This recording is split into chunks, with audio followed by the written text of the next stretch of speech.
મેં એક સરસ મજાનું મજબૂત તાળું લઈ રાખ્યું છે, જે હું આમ આદમી પાર્ટીને એ જ્યારે કહેશે ત્યારે ગિફ્ટ કરવાનો છું અને તાળું મારવાનો વારો આવશે. આમ આદમી પાર્ટી એ ટોટલ લોસ છે અને હવે ભેગું ન થાય. સભ્ય સમાજની અંદર જે ઘરમાં અનેક વખત છૂટાછેડા થઈ ગયા હોય, ત્યાં દીકરો કલેક્ટર હોય તોય સારો સગો નથી મળતો. ક્યાં છે આમ આદમી પાર્ટી? ક્યાં છે? માત્ર અને માત્ર ખોટી રીતે ઉશ્કેરવામાં આવે છે. જે લોકો વાસ્તવિકતા આમ આદમી પાર્ટીની જાણી જશે, એક સેકન્ડ પણ આમ આદમી પાર્ટીમાં નહીં ટકે. તકલીફ ત્યારે થાય છે જ્યારે હું નીતિનો દાવો કરીને અનીતિ કરું. તકલીફ ત્યારે થાય છે કે હું પુણ્યની વાતો કરીને પાપ કરું. તકલીફ ત્યારે થાય છે કે હું ઈમાનદારી અને પ્રમાણિકતાની વાત કરીને હળાહળ ભ્રષ્ટાચાર કરું. એ બહુ રૂપિયા લોકો રાષ્ટ્રને ખાઈ જાય છે ઉદયની જેમ. જે ફેસ રીડિંગ આવડે છે, હું શીખો છું આશ્રમમાં, એ પ્રમાણે કેજરીવાલ સાહેબના ચહેરા ઉપરથી મને એના ફેસ રીડિંગમાં મારું જે આઉટપુટ છે એ કપટ છે. કેજરીવાલજીના ફેસ ઉપરથી કપટ ટપકે છે અને એ સિરીઝ ગુજરાત અને અન્ય ભાગોમાં ગઈ છે. નમસ્કાર, સ્વરાજમાં આપનું સ્વાગત છે. હું મયુર. વાત કરવી છે આમ આદમી પાર્ટીમાં થતા સતત ભંગાણની. આમ આદમી પાર્ટીમાં આજે સવારે જે સાગર રબારી છે, જે કિસાનના રબારી સમાજના મોટા નેતા માનવામાં આવતા હતા, તેમને તમામ પદ ઉપરથી રાજીનામું આપી દીધું છે ને હવે આમ આદમીમાં એક બાદ એક નેતાઓ જે છે તે આમ આદમી પાર્ટી છોડી રહ્યા છે. આવનાર દિવસોમાં આમ આદમી પાર્ટી હવે કઈ સ્થિતિમાં રહેશે એ પણ સમજાતું નથી, કારણ કે સ્થાનિક સ્વરાજની ચૂંટણીની અંદર જ્યારે જે પ્રમાણે તેમને દાવા કર્યા હતા તે પ્રમાણે પણ કોઈ ઉમેદવારો ઉતારી ન શકી અને આખરે જ્યારે હવે એક બાદ એક નેતા રાજુ કરપડા, કરશનબાબુ ભાદરકા જે અત્યારે સ્ક્રીન ઉપર છે આપણી સાથે, એઓ પણ આમ આદમી પાર્ટી છોડી કોંગ્રેસમાં ગયા છે. ઉમેશ મકવાણા હોય, ઘણા બધા એવા નેતાઓ છે કે જેમણે આમ આદમી પાર્ટી છોડી દીધી છે ને આમાં કોઈ પણ એક જ વ્યક્તિનું નામ જે છે, તમામ લોકો જે છે તે એક જ વ્યક્તિનું નામ લઈ રહ્યા છે. ત્યારે આ જ મુદ્દે હવે ચર્ચા કરવી છે કે આમ આદમી પાર્ટી છોડવા પાછળના કયા કારણો છે, શા માટે નેતાઓ આમ આદમી પાર્ટી છોડી રહ્યા છે. બાપુ, એક પ્રશ્ન એ છે કે ગુજરાતની અંદર અત્યાર સુધીમાં ત્રીજો પક્ષ ક્યારેય ચાલ્યો નથી, પરંતુ આમ આદમી પાર્ટી જ્યારે આવી અને ત્યારબાદ છેલ્લા 1.5-2 વર્ષની અંદર આમ આદમી પાર્ટીની અંદર જે પ્રમાણે પોતાનું પ્રભુત્વ જમાવ્યું, એ પ્રભુત્વ હવે લાંબો ટાઈમ ચાલ્યું નથી. એક બાદ એક નેતાઓ છોડી રહ્યા છે અને આની તમે આમ આદમી પાર્ટીમાં રહી ચૂક્યા છો. આની પાછળના કયા કારણો છે કે એક બાદ એક સાગર રબારીએ પણ આજે રાજીનામું ધરી દીધું છે? કયા કારણો એવા છે કે આમ આદમી પાર્ટીમાં એક પણ નેતા ટકતો નથી? જી, પાર્ટીને ઊભી કરવામાં જેમનો સિંહ ફાળો હતો એ આજે પાર્ટીમાં નથી. મારી વાત આગળ કરું એ પહેલા તમારા માધ્યમથી ગુજરાત અને લોકશાહી પ્રેમીઓને મારે એક વિનંતી કરવી છે કે મેં એક સરસ મજાનું મજબૂત તાળું લઈ રાખ્યું છે, જે હું આમ આદમી પાર્ટીને એ જ્યારે કહેશે ત્યારે ગિફ્ટ કરવાનો છું અને તાળું મારવાનો વારો આવશે. એનું કારણ છે, કોઈ પણ પાર્ટી હોય, બટેટાની લારી હોય, દુકાન હોય, દવાખાનું હોય, પરિવાર હોય, કંઈ પણ હોય, એની સફળતા માટે ખાલી ગુજરાતમાં નહીં, દુનિયાના કોઈ પણ ખૂણે જે પરિપક્વતા જોઈએ, જે દીર્ઘ દ્રષ્ટિ જોઈએ, જે સમૂહ કેન્દ્રી વલણ જોઈએ, જે લોકશાહીની ચિંતા જોઈએ, જે લોકહિતના કાર્યો કરવાની ઈચ્છા શક્તિ જોઈએ, આ બધું ઝીરો છે, ઝીરો. એનાથી વિશેષ તમારો સ્ટુડિયો હોય, દિલ્હી હોય, ગાંધીનગર હોય કે અમેરિકા હોય, તમે ઇતિહાસ તપાસી લો કે જ્યાં જ્યાં શક્તિની કિંમત નથી થઈ ત્યાં પરિણામ નિરેશ ટુ ઝીરો હોય છે અને એનો ભોગ આમ આદમી પાર્ટી બની રહી છે. આમ આદમી પાર્ટી, હું જે આજે બોલું છું એવું નહીં, 8-9 મહિના પહેલા જયારે મેં રિઝાઇન કર્યું હતું અને એ લોકોની આદત પ્રમાણે જયારે મને ગાળો પડતી હતી, એ ટાઈમે પણ મેં બેલેન્સ રાખીને વાત કરી હતી કે ધીમે ધીમે આમ આદમી પાર્ટીનું બેસણું થઈ જશે. અને બેસણું થવા પાછળનું કારણ જે મેં બધા ફેક્ટરો તમને ગણાવ્યા એમાંનું એક પણ નથી. આંતરિક પ્રેમ નથી. બે ભાઈઓ વચ્ચે પ્રેમ ના હોય તો એ ઘર નથી ટકતું, તો બે નેતાઓ વચ્ચે પ્રેમ ના હોય, પરસ્પર મેં કહ્યું ને સમૂહ કેન્દ્રીય વલણ ના હોય, બસ આવો, મેટર બનાવો, નિવેદનો આપો, કોઈ પણ તૂત ઊભું કરો, સોશિયલ મીડિયા અને મીડિયાનો ઉપયોગ કરો, પોતાનો ચહેરો ચમકવો જોઈએ, લોકશાહીનું, લોકોનું, પાર્ટીનું જે થવાનું હોય થાય, આ રીતે લોકશાહીનું અને લોકોનું હિત ન સચવાય.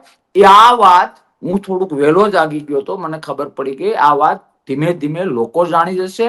અને મારા શબ્દો યાદ રાખજો, હું અનેક વખત બોલી ચુકો છું. તાલુકાથી લઈને પ્રદેશ કે કેન્દ્ર, ક્યાંય પણ જે લોકો વાસ્તવિકતા આમ આદમી પાર્ટીની જાણી જશે, એક સેકન્ડ પણ આમ આદમી પાર્ટીમાં નહીં ટકે. આ નિવેદન, આ સ્ટેટમેન્ટ કરશન બાપુ ભાદરકાએ 8 મહિના પહેલા આપ્યું હતું. ત્યારે લોકો એવું કહેતા હતા કે પાર્ટી છોડી એટલે બોલે છે.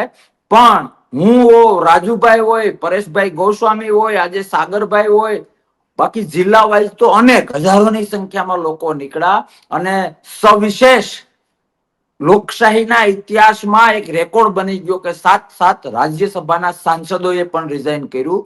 આ બધા જ રાજીનામા મારા એ સ્ટેટમેન્ટને સ્ટેમ્પિંગ કરે છે, મારા નિવેદનને સત્ય સાબિત કરે છે.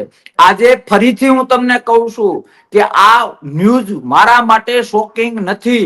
દર અઠવાડિયે, 15 દીએ, મહિને દીએ મીડિયાને આવા સમાચાર મળતા રહેશે. ધીરે ધીરે બેસણું થઈ જશે આમ આદમી પાર્ટીનું, અને એ લોકશાહી માટે જરૂરી છે.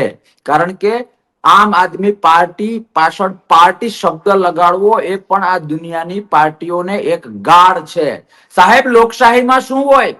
તમે તમારી વાત મૂકો અને લડો, હું મારી વાત મૂકું અને લડું. 100 હોય કે 200 પાર્ટીઓ હોય, પોતપોતાની વાત મૂકે અને લડે.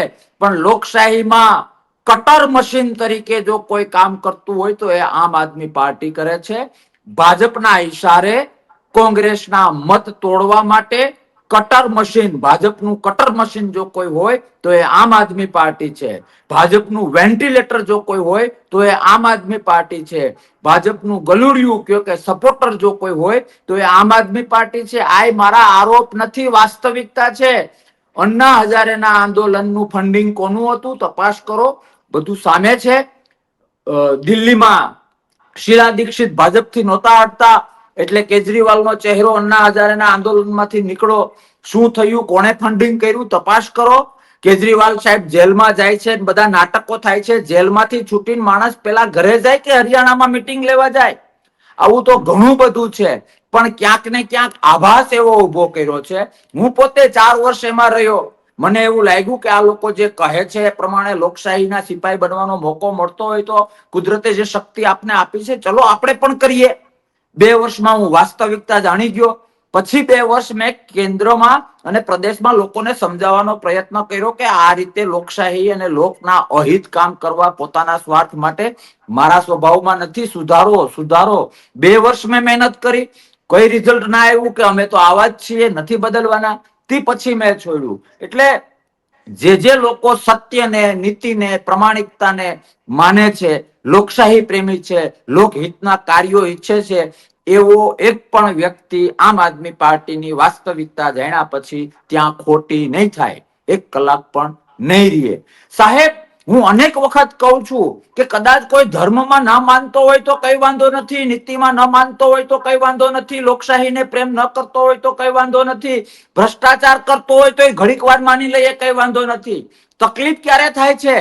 તકલીફ ત્યારે થાય છે કે હું ધર્મના કપડા પહેરીને અધર્મ કરું. તકલીફ ત્યારે થાય છે જ્યારે હું નીતિનો દાવો કરીને અનીતિ કરું. તકલીફ ત્યારે થાય છે કે હું પુણ્યની વાતો કરીને પાપ કરું. તકલીફ ત્યારે થાય છે કે હું ઈમાનદારી અને પ્રમાણિકતાની વાત કરીને હળાહળ ભ્રષ્ટાચાર કરું. એ બહુ રૂપિયા લોકો રાષ્ટ્રને ખાઈ જાય છે ઉધઈની જેમ. એ બહુ રૂપિયા લોકો એ લોકશાહીની જે ગરિમા છે એને ખાઈ જાય છે. એટલે હું તો એવું માનું છું કે લોકશાહી માટે ક્યાંક ને ક્યાંક નીતિના કપડા પહેરેલી અનીતિ કરતી ઉધઈ જો કોઈ હોય તો એ આમ આદમી પાર્ટી છે. ચેતવાની જરૂર છે, પાર્ટીમાં રહેલા અંદરનાઓને પણ અને પાર્ટીની બહાર રહેલા લોકશાહી પ્રેમીઓને પણ. જી બાબુ, સાગર રબારી જે છે તેમણે જી રાજીનામું આપ્યું, જી પરંતુ વાત પણ એવી આવી રહી છે કે હવે તેઓ રાજકારણમાંથી નિવૃત્તિ લઈ રહ્યા છે. જી પણ વાત એ છે કે કેમ ડેમેજ કંટ્રોલ નથી કરી શકતી આ પાર્ટી? કોણ એવું જી છે, કોણ વ્યક્તિ એવું છે કે આમ આદમી પાર્ટીની અંદર આવા સારા નેતાઓ રહે એવું નથી ઈચ્છતું? જી, આ પ્રશ્ન મને આજની તારીખમાં જ ઘણા મીડિયા વાળાએ પૂછ્યો. સાહેબ ઘડીક વાર માની લ્યો કે તમે ડોક્ટર છો, હું પેશન્ટ તરીકે તમારી પાસે આવું છું, તમે જેમ આ પ્રશ્ન પૂછ્યો એમ મને પૂછો છો કે બાપુ તમને શું તકલીફ છે. હવે મને કાનમાં તકલીફ હોય તો હું કાન બતાવું, આંખમાં તકલીફ હોય તો આંખ બતાવું, નાકમાં તકલીફ હોય તો નાક બતાવું, હાથમાં તકલીફ હોય તો હાથ બતાવું. પણ મારું આખું બોડી જ ડેમેજ હોય તો હું તમને શું બતાવું? ટોટલ લોસ જેને કહીએ ને, ટોટલ લોસ, એમ આમ આદમી પાર્ટી એ ટોટલ લોસ છે. અને હવે ભેગું ન થાય. સભ્ય સમાજની અંદર જે ઘરમાં અનેક વખત છૂટાછેડા થઈ ગયા હોય, ત્યાં દીકરો કલેક્ટર હોય તો એ સારો સગો નથી મળતો. આ સામાન્ય લોકો સમજી શકે એટલે ઉદાહરણ આપું છું કે અનેક વખત છૂટાછેડા થઈ ગયા, ભાઈ એ ઘરમાં કંઈક તો એવું છે કે જ્યાં આપણી દીકરી સારી નહીં જીવી શકે એટલે એના સગપણો નથી થતા. આ વાસ્તવિકતા છે. સેમ વસ્તુ આમ આદમી પાર્ટીના છૂટાછેડા તો જોવો તમે. જે તાકાત વાળા છે, જે મહેનતુ છે, જે ખેડૂત ગુજરાત અને દેશની ચિંતા કરે છે, એવા લોકો તો ત્યાંથી નીકળી ગયા છે. અને જે છે એ અંદરથી કેટલા દુખી છે એનું તો મીટર નથી આવતું, નહીં તો મીટરનો કાંટો તૂટી જાય એટલી ગતિએ વેગ કરે. એટલે હું કોઈ પર્ટિક્યુલર પેલું કેવું, હા એક કહી શકાય કે વ્યક્તિ કેન્દ્રીય વલણ વધુ છે. ખરેખર જાહેર જીવનમાં સફળ થવું હોય તો. બાકી મીડિયામાં ટીવીમાં પોતાના ચહેરા ચમકાવવા હોય ને તો શું કહેવાય, આપણે કૂતરું વાહે થાય તો થઈ શકે વિડીયો ઉતારી, એ કઈ બહુ મોટી વાત નથી. પણ લોકશાહીની ચિંતા કરવી હોય, ખરેખર કંઈક કરવું હોય પાર્ટી બેઝ ઉપર કે કોઈ ટ્રસ્ટ બેઝ ઉપર, તો સૌથી મોટી વાત એ છે કે સમૂહ કેન્દ્રીય હોવા જોઈએ. ક્યાં સમૂહ કેન્દ્રીય માણસ ક્યાં છે જ નહીં. બધા વ્યક્તિ કેન્દ્રીય. અને જયારે અલગ અલગ વ્યક્તિ કેન્દ્રીય હોય ને તો કોઈ પણ બાબત એક ગતિ ન પકડે. એક આમ ખેંચે, એક આમ ખેંચે, કારણ કે બધાને વ્યક્તિ કેન્દ્રીય વલણમાં રસ છે. તૂટી જશે, બેસણું થઈ જશે, તાળું લાગી જશે. મેં તો ગિફ્ટ આપવા માટે લઈ રાખ્યું છે, તમને હમણાં બતાવ્યું. જી બાપુ, તમે કહ્યું હમણાં થોડી વાર પહેલા આપણે ડિબેટની ચર્ચા કરી ત્યારે કે જી ભાજપનું વેન્ટિલેટર આમ આદમી પાર્ટી છે. જી પરંતુ સ્થાનિક સ્વરાજની ચૂંટણીમાં આરોપ તો કોંગ્રેસ પર લાગ્યા છે. કારણ કે મહેન્દ્ર પાડલિયા છે, તેમણે જ એવું કહ્યું કે કોંગ્રેસ પાસે ઉમેદવારો નહોતા, આપણે આપ્યા છે. જી એ તો જો રાજકીય સ્ટેટમેન્ટ હતા, અને રાજકીય સ્ટેટમેન્ટમાં આવું જોઈએ. આપણે ગુજરાતમાં કહેવત છે કે ઘરની માને કોઈ ડાકણ ન કહે. પોતપોતાની પાર્ટીના વખાણ કરે અને બીજી પાર્ટીને ડેમેજ કરવા માટેના પ્રયત્ન કરે. સાહેબ લોકશાહી બેઝ ઉપર વાત કરવી હોય ને તો ભાજપ, અરે રાજકારણમાં ચડાવ ઉતાર, અંધારું અંજવાળું તો આવ્યા કરે. બાકી મેં જયારે મતદારોને અપીલ કરી હતી એ વાત હું રિપીટ કરું કે તમે ગુજરાતના કે દેશના કોઈ પણ ખૂણે રહેતા હો, તમારી આજુબાજુ જે સરકારી હોસ્પિટલ હોય, સરકારી શાળા હોય, મામલતદાર કચેરી હોય, કલેક્ટર કચેરી હોય, સુપ્રીમ કોર્ટ હોય, હાઈકોર્ટ હોય, ડિસ્ટ્રિક્ટ કોર્ટ હોય, સેશન્સ કોર્ટ હોય, કઈ પણ ગુજરાત અને દેશમાં જે કઈ છે એ બધું કોંગ્રેસની દેણ છે. હું કાલનો બીજેપી વાળા લગભગ 20 ડિબેટોમાં મેં પૂછ્યું કે મને ગણાવો કે તમે કર્યું શું. તમે 5 કરોડનું મકાન લો છો ને એમાં હું કલરના 2 પીછા માર દઉં એટલે હાથ બારમાં કે દસ્તાવેજમાં મારું નામ નથી આવી જતું. આજે તમે પૂછો છો, હું જવાબ આપું છું અને લોકો સાંભળશે. આ લોકશાહીનો ભાગ છે. એ લોકશાહીની જનતા એ કોંગ્રેસનો સંઘર્ષ છે. મને તમે બતાવો તો ખરા કયો ડેમ. જે ખેડૂતોની વાત કરે છે કે આમ છે, તેમ છે, ડબલ આવક છે, તો હું એ પણ કહી ચુકો છું ભૂતકાળમાં કે આ ખાલી કાગળ દીના છે. 7/12 જે નામ છે ને એ 7/12 ની જનતા, એ 7/12 ની માં પણ લોકશાહી કોંગ્રેસ છે. ખાલી આરોપ. સમય થોડોક નબળો આવતો હોય એટલે માણસ બોલ બોલ બોલ કરે, પણ વાસ્તવિકતા એ છે કે કોંગ્રેસે આટલા વર્ષમાં ગુજરાત અને દેશમાં જે કંઈ કર્યું એના ઉપર એક વખત નજર નાખે એટલે બધું જ દૂધનું દૂધ અને પાણીનું પાણી થઈ જાય. કયા આધારે બીજેપી બોલી શકે? અને આમ આદમી પાર્ટીને તો લાજ કાઢી લેવી જોઈએ મારા ભાઈ. મને એક દાખલો તો બતાવે કે ગુજરાત કે દેશના હિતનું આ એક કામ કર્યું. નાના મોટા આંદોલનો ફેસ ચમકાવવા માટે કરે, રિઝલ્ટ ઓરિએન્ટેડ એક આંદોલન હોય તો અમને બતાવે. કશું જ નથી. એટલે જે માવતર પાર્ટી જે છે, જે કોંગ્રેસ છે, અને આ બધું હું અભ્યાસના આધારે બોલું છું. મેં આમ આદમી પાર્ટી છોડી તો રૂલિંગ ગવર્નમેન્ટના પાણીયારા બળદને નહીં ઓફરો હોતી હોય. પણ નહીં, દેશ ઉપર ઉપકાર કોના છે? ગુજરાત ઉપર ઉપકાર કોના છે? લોકશાહીની જનતા અને પછી એક જે માં બાળકને મોટું કરે એમ દેશને ધીમે ધીમે ધીમે ધીમે આ સ્તરે કોણ લાવ્યું? તો એ કોંગ્રેસ લાવ્યું. એટલે એ બીજેપી ગમે એ બોલે, ગમે એ તો આરોપ આ કરે. કોંગ્રેસને બાપુ તમે કયું ઉપકાર કોના છે, તો આ કોંગ્રેસને કેમ જનતા નથી લઈ આવતી? કેમ કોંગ્રેસ થી ભાગે છે જનતા? જી, બહુ બહુ સારો પ્રશ્ન છે. આ વાત પણ હું ભૂતકાળમાં કરી ચૂક્યો છું. સાહેબ, બાપુ એના દીકરાને ક્યાંક સ્કૂલમાં મોકલે, બાપુનો દીકરો બીમાર પડે ને એને દવાખાને લઈ જાય, તો મારે ઢોલ ના ટીપવાનો હોય કે હોય હું મારા દીકરાને સ્કૂલે લઈ ગયો કે હોસ્પિટલે લઈ ગયો. માવતર તરીકે મારી ફરજ છે, મારે કરવું જોઈએ. એમ સરકાર કોઈ પણ પાર્ટીની હોય, સરકાર એ માવતર છે, એને કામ કરવાના હોય. હા, કોંગ્રેસે એ માવતરનો રોલ ભૂતકાળમાં ભજવો, પણ એનું માર્કેટિંગ નથી કર્યું. એણે સમજ્યું, કર્મના સિદ્ધાંત ઉપર કર્મ કર્યું કે આપણે કર્મ કરતા રહીએ. અને હું બોલું છું એટલું નહીં, હું રિપીટ કરું કે જે એરિયામાં હોય ત્યાં નજર ફેરવી લો. જે કઈ છે કોંગ્રેસની દેણ છે, પણ એનું માર્કેટિંગ કોંગ્રેસે નથી કર્યું. એનો લાભ સ્વાર્થ માટે બીજેપીએ લીધો અને પોતે નાનું મોટું કરીને ભૂતકાળમાં એવા દાખલા છે કે જે રૂપિયાનો પ્રોજેક્ટ હોય એના કરતા મોટું બજેટ એના માર્કેટિંગનું હોય. આ બધું કર્યું.